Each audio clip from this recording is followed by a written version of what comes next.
ఆదాయం అంటే అంత ఆదాయమే. పన్నుల ఆదాయం ఏంటి? ల్యాండ్ రెవెన్యూ వచ్చినా ఇంకొక ఆదాయం వచ్చినా ప్రభుత్వానికి వచ్చే ఆదాయం క్యాపిటల్ జోలి పోవట్లేదు. మేము క్యాపిటల్ ఇన్కమ్ ద్వారా క్యాపిటల్ రిసీట్స్ జోలి మేము పోవట్లేదు. అంటే అది రకరకాల ద్వారాల ద్వారా ప్రభుత్వం పెట్టుబడులు పెట్టి తెచ్చుకునేది క్యాపిటల్ ఎక్స్పెండిచర్ లేదా క్యాపిటల్ రెవెన్యూ. వాటి జోలి మేము పోవట్లేదు. ఆ రిసీట్స్ జోలి కేవలం రెవెన్యూ ఆదాయం గురించి చెప్తున్నాం. వచ్చేటువంటి రెవెన్యూ రిసీట్సే, క్యాపిటల్ రిసీట్స్ జోలి పోవట్లేదు. టోటల్ రెవెన్యూ రిసీట్స్ అంటే ఆదాయం మొత్తం అయితే 1,78,000 కోట్లు. ఈ 1,78,000 కోట్లు అయితే మాది ఎంత? 47% మా ఖర్చు. 47% అంటే ఇప్పుడు కేవలం రాష్ట్రం మొత్తం రెవెన్యూ ఖర్చులో చూస్తేనేమో 37%, లేదు ట్యాక్స్ రెవెన్యూలో వరకే చూస్తేనేమో 59%, లేదు రాష్ట్ర రెవెన్యూ మొత్తంలో మా ఖర్చు చూడటం అనేది న్యాయం అనిపిస్తేనేమో 47%. ఇది ప్రజలకు తెలియాల్సింది. మరి ఈ 98%, 95% ఎక్కడి నుంచి వచ్చినాయి మాకు అర్థం కావట్లేదు. ఈ 98% అంటే ఎంత ఖర్చు ఉండాలో తెలుసా? మాకు 1,38,685 1,38,685 కోట్లు ఖర్చు పెడితే కానీ 98% రాదు. కానీ మా మీద ఖర్చు పెట్టేది కేవలం 84,841. సో దీని మీద ఈ ఆదాయంలో ఎక్కడా కూడా 98-90% అనే ప్రసక్తే ఇక్కడ కనిపించట్లేదు. ఇప్పుడు ప్రభుత్వం ఏదైతే స్టేట్ ఓన్ రెవెన్యూని చూపిస్తుందో సెంట్రల్ నుంచి వచ్చే ట్యాక్స్ చూపించట్లేదు కదా, చూపించలేమంటున్నారు కదా. ఎట్ట చూపించలేరు? పన్నుల రూపాయలు వచ్చేది మొత్తం మనకే కదా. అది కూడా ఎంత ఇస్తారో కూడా చాలా స్పష్టంగా చెప్పారు కదా. కేంద్రం నుంచి వచ్చేటువంటి లెక్కలు కూడా అన్ని క్లియర్గా ఎంత వస్తుంది? స్టేట్ షేరు 40,587 కోట్లు వస్తుంది. దాంట్లో మేము కట్టే జీతం కూడా ఉంది పన్నుల రూపంలో. మరి ఇటువంటి మేము దాచుకున్న డబ్బులను ఒకసారి జీతాల్లో పేమెంట్గా చూపిస్తున్నారు ఇచ్చేసినట్టు. ఇచ్చిన డబ్బుని కన్సాలిడేట్ ఫండ్ నుంచి మాకు జీతాలు ఇస్తే మేము ఆ డబ్బుని పబ్లిక్ అకౌంట్లో దాచిపెడతారు. మా డబ్బుని అవి కూడా గతంలో గందరగోళమైనటువంటి పరిస్థితి. అవి ఇచ్చేదానికే 2 సంవత్సరాలు దాటింది ఇప్పుడు. సో మేము దాచుకునే మళ్ళీ రెండోసారి ఇచ్చినట్టు లెక్కలు ఇవి. ఇక ఉద్యోగుల విషయానికి వద్దాం. ఉద్యోగులు ప్రభుత్వానికి ఎంతమంది అవసరమో అంతమందినే తీసుకుంటారు తప్ప మేము వస్తామయ్యా అంటే మాకేమైనా ఉద్యోగాలు ఇస్తారా? ఉద్యోగస్తులు ప్రభుత్వాలకు వెన్నుముక. ప్రభుత్వం చేపట్టే సంక్షేమ పథకాలు కానీ అభివృద్ధి పథకాలు కానీ ప్రజల వద్దకి నేరుగా చేర్చేటువంటి ఒక సాధనం.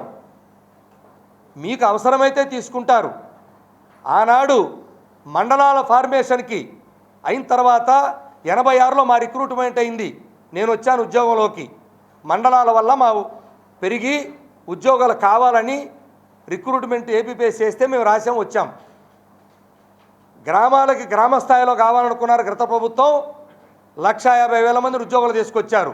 గ్రామ స్థాయిలో పాలన పెంచాలనుకున్నారు. పెంచాలనుకుంటే తెచ్చారు.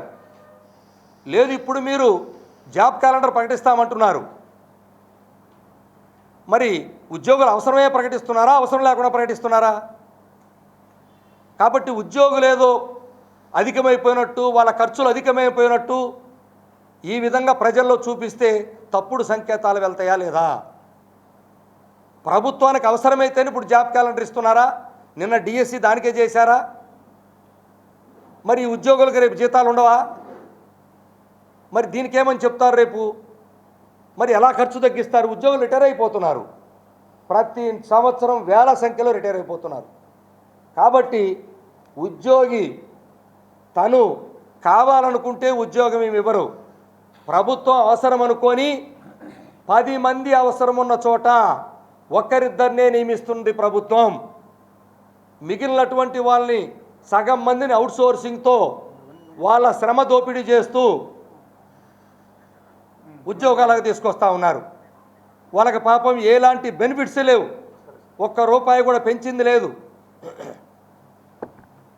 వాళ్ళకి ఎలాంటి అదర్ బెనిఫిట్స్ కానీ, హెచ్ఆర్ పాలసీ కానీ, జీతాలు పెంచడం కానీ, మీ మేనిఫెస్టోలో పెట్టినట్టు సంక్షేమ పథకాలు అమలు చేయటం కానీ ఏమీ లేవు.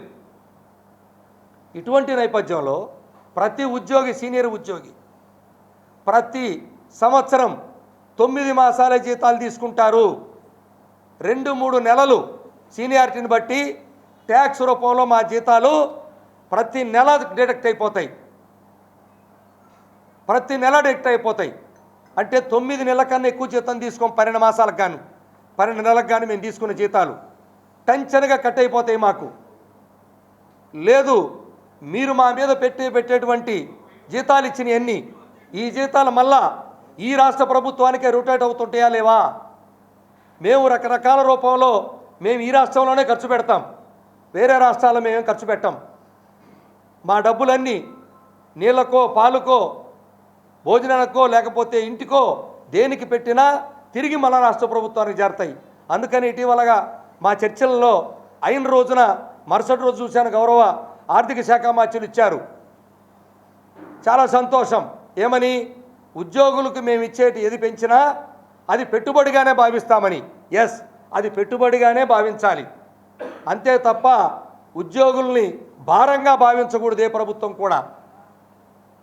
ప్రజలకు ఎలా సేవలు అందుతాయి? మేము లేకపోతే చట్టాలు మీరు చేస్తారు, ఆ చేసిన చట్టాలని అమలు చేసే ప్రక్రియలో ఉద్యోగులు అవసరమని చేస్తారు.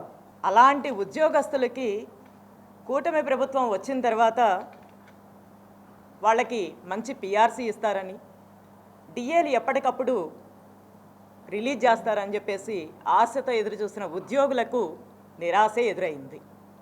అయితే ప్రభుత్వం ఈరోజు వరకు కూడా డిఏలు ఇవ్వకపోవటానికి ఎందుకు మీనమేషాలు లెక్క పెడుతున్నారో తెలియదు. ఇంకొక విషయం ఏంటంటేనండి, ప్రభుత్వం దగ్గర దాచుకున్నటువంటి మా డబ్బుల్ని మాకు ఇవ్వటానికి కూడా, అలాగే చట్టబద్ధంగా రావాల్సిన ఆర్థిక ప్రయోజనాలు ఎప్పటికప్పుడు ఇవ్వాల్సిన వాటికి కూడా ప్రభుత్వం ఎటువంటి చర్యలు తీసుకోకుండా మాకు ఉద్యోగస్తులకి మొండి చేయ చూపిస్తూ ఉంది ఈరోజు వరకు కూడా.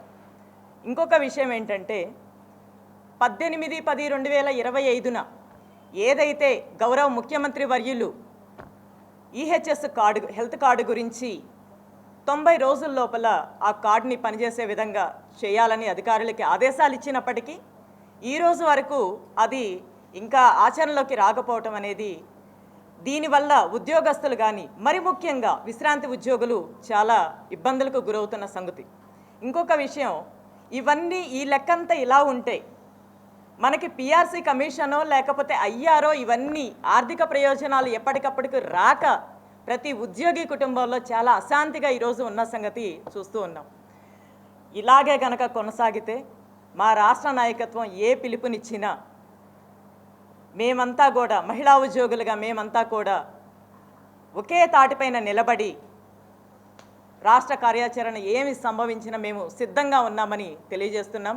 అలాగే ఇస్తారు, ఇచ్చిన హామీ ప్రకారం ఐఆర్ ఇస్తారు, డిఎల్ పెండింగ్ లేకుండా ఇస్తారనే ఆశతోనే మేమంతా కూడా కోటి ఆశలతో ఈ కూటమి ప్రభుత్వాన్ని ఎన్నుకున్న సంగతి మీ అందరికీ తెలుసు.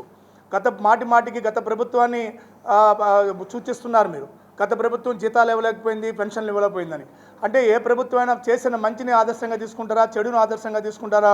సీనియర్ ముఖ్యమంత్రి గారు గమనంలో తీసుకోవాలని మేము విజ్ఞప్తి చేయడం జరుగుతుంది. ఇవాళ గత ప్రభుత్వం ఉద్యోగులకు ఎక్కువ ఖర్చు పెట్టిందని తగ్గిస్తామంటున్నారు. ఏ విధంగా తగ్గిస్తున్నారో చెప్పాలి.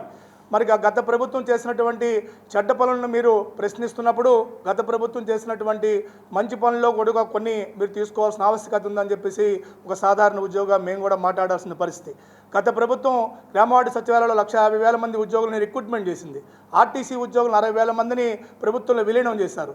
అలాగే హెల్త్ డిపార్ట్మెంట్లో వేల సంఖ్యలో ఉద్యోగులు నియమించారు. ఇదంతా కూడా బడుగు బలహీన వర్గాలకి ఉద్యోగ అవకాశాలు కల్పించింది కదా. మరి ఇవాళ మీరు వచ్చిన 20 లక్షల ఉద్యోగాలు ఇస్తామన్నారు, జాబ్ క్యాలెండర్ ప్రకటిస్తామన్నారు. కానీ ఇంతవరకు ప్రకటించింది ఇవాళ 13,000 14,000 మాత్రమే మీరు ఇచ్చారు. మరి ఖర్చు ఏ విధంగా తగ్గించినట్టు? మీ ప్రభుత్వం, కూటమి ప్రభుత్వం వచ్చిన తర్వాత సుమారు 40,000 మంది వరకు రిటైర్ అయ్యారు. అంటే భవిష్యత్తులో కూడా ఉద్యోగులపై వస్తున్న ఖర్చును తగ్గిస్తాము అంటే భవిష్యత్తులో రెగ్యులర్ నియామకాలు చేపట్టమని చెప్తున్నారా? ఓన్లీ అవుట్సోర్సింగ్ ఉద్యోగులతోనే ఈ ఉద్యోగ వ్యవస్థను నడపాలనుకున్నారా? దయచేసి గౌరవ ముఖ్యమంత్రి గారు ఇవాళ మాట్లాడే మాటలకి ఉద్యోగుల్లో పదార్థాలు వస్తుంది. దయచేసి ఇవాళ ప్రభుత్వం తప్పుడు లెక్కలు చెప్పి, తప్పుడు లెక్కలంటే ఇవాళ వాస్తవాలను చెప్తే మేము బాధపడం. ఇవాళ ఉద్యోగులకి ఎంతెంత చెల్లించామంటున్నారు.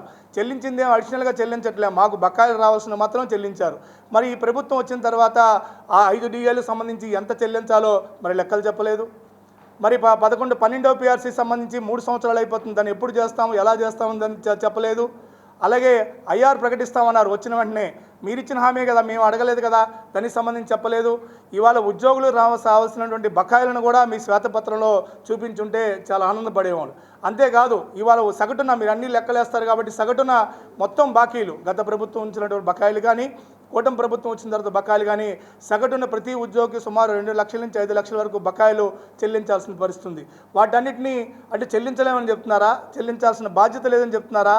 దయచేసి ఇవాళ ఉద్యోగులు ఇవాళ రోజువారీ కూలీగా పనిచేసే వాళ్ళు ప్రైవేటు కూలీలు అయితే, ప్రభుత్వ కూలీలుగా మేము కూడా పనిచేసిన కాలానికే జీతాన్ని అడుగుతాం తప్ప అదనపు జీతాలు, వేతనాలు మేము అడగట్లేదు, గొంతమ్మ కోరికలు అడగట్లేదు. కాబట్టి దయచేసి ప్రభుత్వం ఉద్యోగులకు సంబంధించినటువంటి ప్రభుత్వం అప్పచెప్పిన బాధ్యత చిత్తశుద్ధితో పనిచేస్తున్నాం.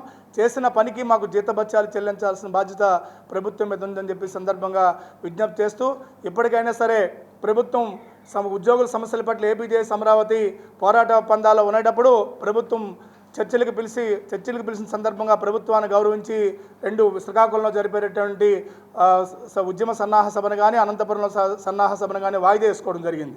ఇవాళ ఉద్యోగుల్లో చాలా చర్చ జరుగుతుంది, ప్రభుత్వం ఏం హామీ ఇచ్చిందని వాయిదా వేసుకున్నారని చెప్పేసి. దయచేసి ఇవాళ ప్రభుత్వం మీద నమ్మకంతో ఏపీజేఎస్ అమరావతి వాయిదా వేసుకోవడం జరిగింది. తర్వాత చర్చలు జరిపారు. ఇన్ని సీనియర్ నాయకులుగా మేమంతా చూస్తాం. 4-5 గంటల చర్చలు జరిపిన తర్వాత గౌరవ ఫైనాన్స్ మినిస్టర్ గారు చర్చల్లో పాల్గొన్న తర్వాత ఒక్క హామీ కూడా ఇవ్వకుండా మళ్ళీ వెళ్ళిపోవడం, ఇంతవరకు ఎటువంటి సమాచారం లేకపోవడం చాలా బాధ కలిగిస్తుంది.